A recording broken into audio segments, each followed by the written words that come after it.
الحمدللہ نحمدہ ونصلی علی رسولہ الکریم رب اشرح لی صدری ویسر لی امری واحلل عقدۃ من لسانی یفقہوا قولی۔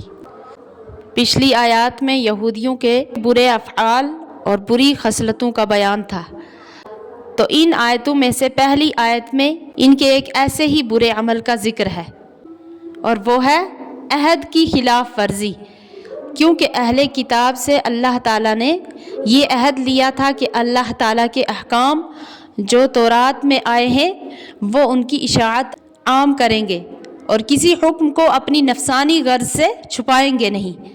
تو اہل کتاب نے یہ عہد توڑ دیا، احکام کو چھپایا اور پھر دلیری یہ کی کہ اس پر خوشی کا اظہار کیا اور اپنے اس فعل کو قابل تعریف قرار دیا۔ اعوذ باللہ من الشیطان الرجیم، بسم اللہ الرحمن الرحیم۔ وَإِذْ أَخَذَ اللَّهُ مِيثَاقَ الَّذِينَ أُوتُوا الْكِتَابَ، اور جب اللہ نے عہد لیا کتاب والوں سے، لَتُبَيِّنُنَّهُ لِلنَّاسِ، کہ اس کو بیان کرو گے لوگوں سے، وَلَا تَكْتُمُونَهُ، اور چھپاؤ گے نہیں۔ یعنی اللہ تعالیٰ نے جب یہودیوں سے یہ عہد لیا کہ آپ کی کتاب یعنی تورات کے اندر جو احکام میں نے نازل کیے اس کی آپ اشاعت عام کرنا، اس کو چھپانا نہیں ہے۔ فَنَبَذُوهُ وَرَاءَ ظُهُورِهِمْ، بس پھینک دیا انہوں نے وہ عہد اپنی پیٹھ کے پیچھے، وَاشْتَرَوْا بِهِ ثَمَنًا قَلِيلًا، اور خرید لیا اس کو تھوڑی سی قیمت میں۔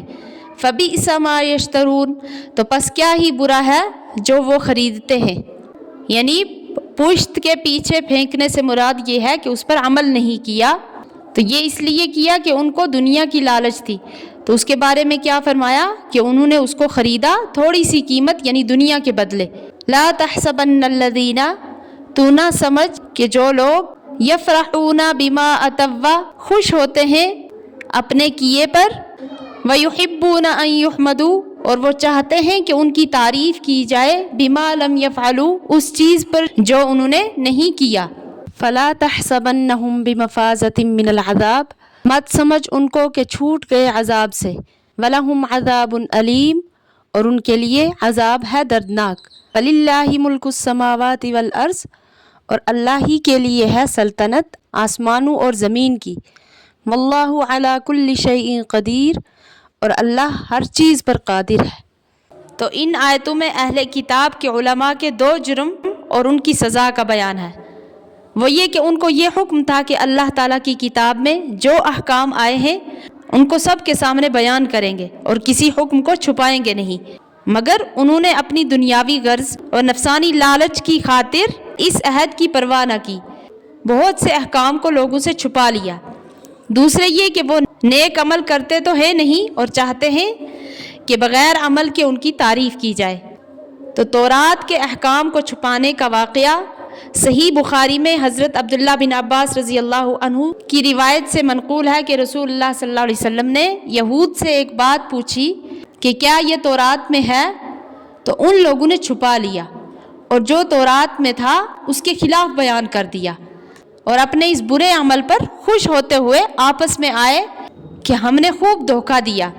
تو اس پر یہ آیت نازل ہوئی جس میں ان لوگوں کے لیے وعید ہے۔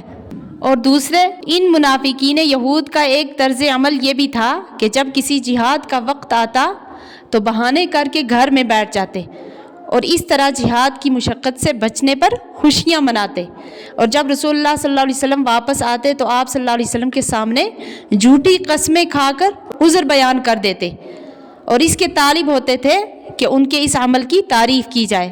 تو قرآن کریم نے ان دونوں چیزوں پر ان کی مذمت فرمائی، جس سے معلوم ہوا کہ علم دین اور احکام خدا اور رسول صلی اللہ علیہ وسلم کو چھپانا حرام ہے۔ تو اس سے معلوم ہوا کہ کوئی بھی نیک عمل کرنے کے بعد تعریف کا خواہش مند ہونا شرعی قاعدے کی روح سے یہ بری بات ہے۔ اللہ تعالیٰ صحیح سمجھنے کی توفیق عطا فرمائے، آمین۔